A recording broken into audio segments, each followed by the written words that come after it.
When I was like 14 or so, I'm getting overwhelmed. I'm pretty much lost.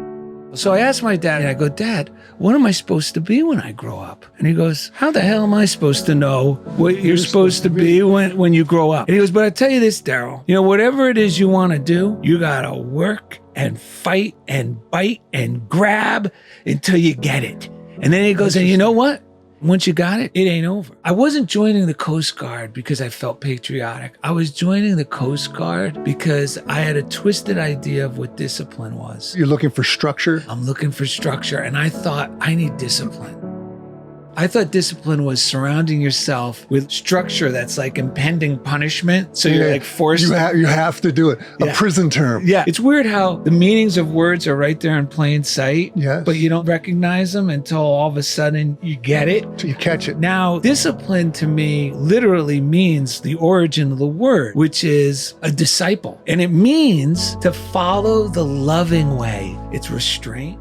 This is the man you've become through the hurts and injuries, whatever the turmoils. You're tested. And if you can overcome those tests, it makes you the person that you're here to be. Yeah. All this stuff settled down in the service. I bump into this guy. He says, living life isn't about jumping out of bed and racing into your miserable day. I firmly believe whatever it is that you're seeking, it will make an appearance in your life. Yes. You might dismiss it if you're not ready for it, but it's going to come. That's the catch thing. When you reframe yourself, this is the ultimate. If you really want to succeed in anything, I'm glad I brought this up. I really believe you could succeed at whatever it is you desire. If you imagine yourself an ambassador of love, and that's the game changer.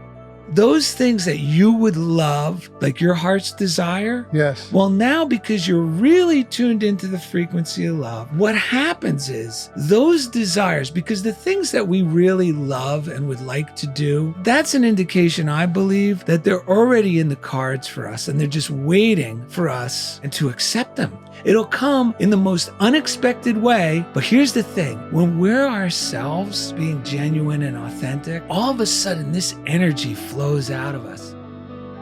When I saw one line from you, lead with your heart and not your chin, where'd that come from? Well, in a nutshell, it started while I was in the military. I was actually sent to a military rehabilitation center, and they had the group set up of people in the military, that were sent there as well. This is what happened. I walked in, and the leader, the facilitator, was a master gunny sergeant. It's the highest rank you can go as a civilian, and it's very well respected within the ranks, especially the Marines. These guys are the battle-tested front line. He said, Fusaro, you want to know how a coward goes through life? And he raised his arms and clenched his fists like, a boxer goes into the ring, like this. And he goes, I wasted my entire life going through life like this because I was afraid of life. And he said, wouldn't it be great to go through life like this? And he went like this and opened up his, and he smiled. He didn't look like this tough me. He looked like a beaming child. It was incredible. He was a glowing light. He was glowing, yes. Yeah. And it was so incongruent with what you would expect from a Marine Corps gunny sergeant or in a military facility. These guys just keep reiterating the power of love. That love is the most powerful force in all the universe. Yeah. This is incredible because you're telling me about you're in an environment of badasses who love. I feel that there's a divide in the world. If more people come to the world leading with the heart and not the chin, guess what would happen? Yeah, it changes. It changes for the better. Wars don't end by continuing to fight. Wars end through peace and love. They don't end through more. They can never end as long as there's fear, hate.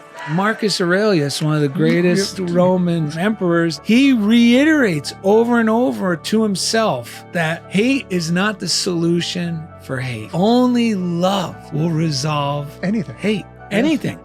I like that description of God, the 3-word description in the Bible. God is love.